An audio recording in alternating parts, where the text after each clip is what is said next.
perkat halamar way ngamudur ngadon syae ya jingmot piเป็นทาบาya pi ngapos ni rumah perkat halamar way ngamudur ngadon syae ya jingmot piเป็นทาบาmar piเป็นชอบีดยางya jing mo piเป็นชายอง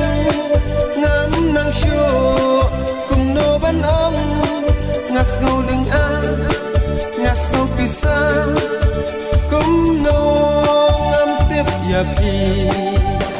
perkat halamar way ngamudur ngadon syae ya jingmot piเป็นทาบา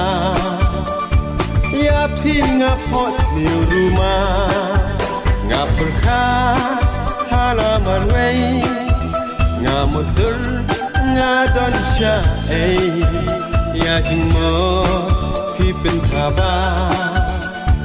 mar piเป็นชอบีดยาง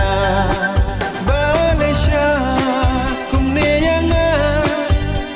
Bapai people sena hapo dono hapo mansin jonga lakum kasih perkat halamar way ngamudur ngadon syae ya jingmot piเป็นทาบาya pi ngapos ni rumah perkat halamar way ngamudur ngadon syae ya jingmot piเป็นทาบา